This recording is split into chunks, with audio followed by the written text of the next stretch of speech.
एक पिता की दर्द भरी कहानी। एक गांव में एक छोटा सा बच्चा था। उसके पिता तो थे लेकिन माँ की मृत्यु हो गई थी। पिता सारा दिन काम करता और अपने बेटे को पाल पोस कर बड़ा करता है। वह सारे सुख अपने बेटे को देता है जो एक माँ दे सकती है। उस पिता ने कभी कुछ नहीं मांगा, सिर्फ इतना ही मांगा कि मेरे बेटे को कोई परेशानी ना हो। दिन बीतते गए, बेटा पढ़ लिख कर अच्छा जॉब भी करने लगता है और वह शहर में रहने लगता है। कुछ दिन बाद वह अपने पिता से मिलने आता है और कहता है, पापा मुझे कुछ पैसों की ज़रूरत है। मैं चाहता हूँ कि शहर में ही ज़मीन लेकर अपना घर बना लूँगा। पिता इस बात को सुनकर बहुत खुश होते हैं, सोचते हैं कि मेरा बेटा एक ना एक दिन नाम करेगा। जिंदगी भर की बचाई हुई पूंजी को निकाल कर अपने बेटे को दे देते हैं। बेटा शहर चला जाता है और उन पैसों से अपना घर बना लेता है। पिता इधर इंतज़ार करता रहता है कि मेरा बेटा फिर से आएगा, एक ना एक दिन तो मेरे पास आएगा ही आएगा। उसके पास अब कोई नहीं जाता था क्योंकि ना ही अब उस पिता के पास पैसे थे और ना ही रहने के लिए जगह। कुछ दिन बाद बेटा फिर लौट कर आता है और अपने पिता से कहता है, पापा अब आप दादाजी बनने वाले हैं।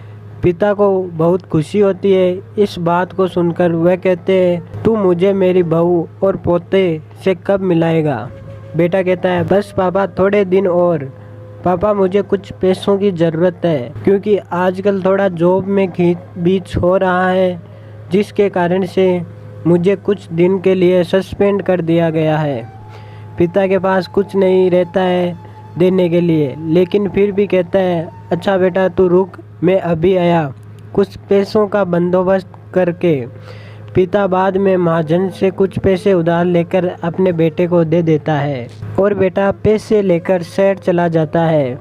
बरसों गुजर जाते हैं। पिता सोचता है कि मैं तो अब दादाजी बन गया हूँगा, मेरा बेटा पता नहीं मेरे नाती को लेकर कब आएगा।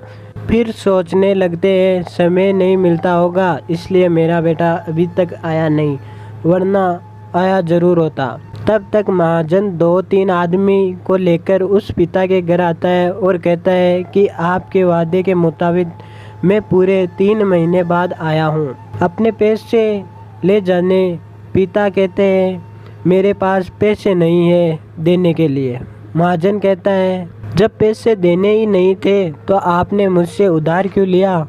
तभी पिता कहता है, ठीक है रुको, मैं तुम्हारे लिए पैसों का बंदोबस्त करके आता हूँ। और वहाँ के नज़दीक अस्पताल में चले जाते हैं। वहाँ जाकर अपना ब्लड डोनेट करते हैं और अपनी एक किडनी बेच देते हैं और उस महाजन का कर्ज छुटा कर देते हैं। किडनी बेचने के बाद उनकी स्थिति और भी खराब हो जाती है और वह उस राह में जी रहे होते हैं कि मेरा बेटा एक दिन आएगा ज़रूर। इस आस में जीते जीते एक दिन पिता की मृत्यु हो जाती है, परंतु उस बेटे को अपने पिता को आग देना भी नसीब नहीं हुआ।